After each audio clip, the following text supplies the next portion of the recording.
Hey, what's up guys, and welcome to another Dirtbike magazine video. Today we're testing the 2024 Husqvarna TC125.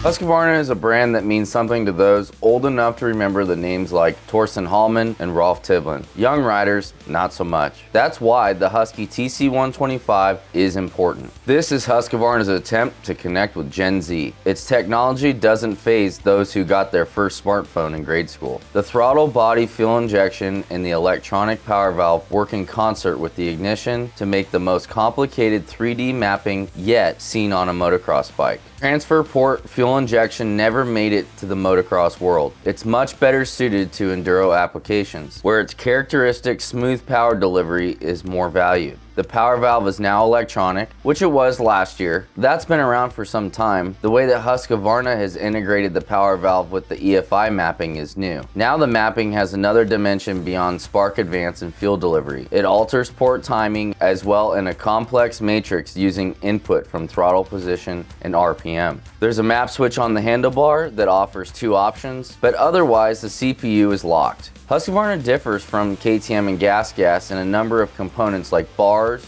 rims, and bodywork. The TC125 also has slightly less suspension travel and seat height than the other Austrian models that we've tested in the 125 class. Now remember, the Husqvarna and the KTM in 2023 got an all-new frame, new bodywork, updated engine, and much more. Since 2023 with the new frame, it's been a hot topic between our test riders. The frame is a lot more rigid than the previous generation. Some riders like it, and some don't seem to gel with it as much as the previous model. Now the 125, because it makes less power, feels like it's a little more rider friendly than big power 4-strokes. The Husqvarna has all the bells and whistles that we've come accustomed to on the Austrian models. Hydraulic clutch, Brembo brakes, electric start, map switches. Is fuel injection the future of two-stroke motocross bikes? Well, we'll have to see, but it looks like the Austrian brands, including Husqvarna, are all in on this technology. That's enough talking. Let's get out on the track and see how this bike performs with Mark Tilley on the handlebars.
Riding the TC125. The reduction in seat height is a big hit with young riders. That ½ inch goes a long way toward offering confidence to someone transitioning from a Mini. The power delivery is also confidence inspiring. Down low, the bike pulls smoothly and the notorious 125 hit is very manageable. The Brembo hydraulic clutch works flawlessly. Overall, the Husky is an extremely easy bike for anyone to ride, particularly novices and beginners. Husqvarna, like GasGas, lost ground in outright motor performance with the change in motor design. The current TC125 doesn't have the mid-range power or the sheer acceleration of the previous generation. In a race to the first turn, the Husky is stronger than the GasGas and almost identical to the KTM. It's also a bit heavy for a 125, although it's hardly noticeable. You can't honestly call any bike that weighs 206 pounds heavy. Remember, it has an electric starter this year. Like the other two Austrian bikes in the class, there is an occasional hesitation when you're not smooth with the throttle and clutch. The Husqvarna TC125 is an excellent bike for young riders to use as a stepping stone to the world of big bikes. As that rider grows and advances, it will be difficult to stay competitive in the upper classes without some motor modification. Not everyone is destined for supercross greatness. Even superstars at some point had a need for a friendly motorcycle with a reasonable seat height. That's the Husqvarna. We also believe that the motor has potential to be a pro-level rocket ship. It might be as simple as a digital download. Like we always mention on the Austrian models, because it is a steel frame and especially because the frame is more rigid than the previous generation, there is a braking period. Now, is it that 6 to 8 hour mark like it is on the 4-strokes?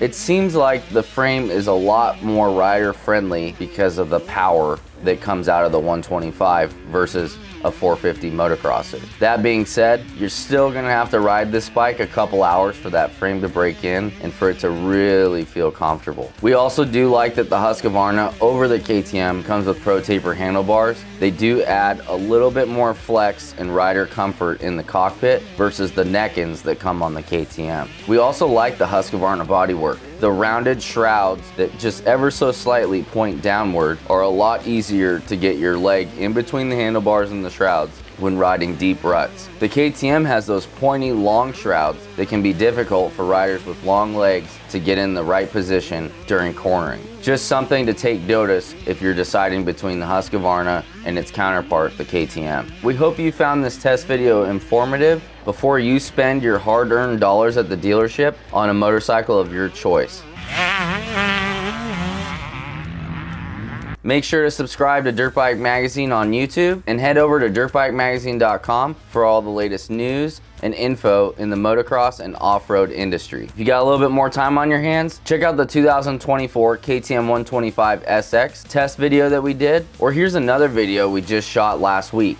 Don't forget to follow us on Instagram, Facebook, and Twitter. We'll see you in the next one.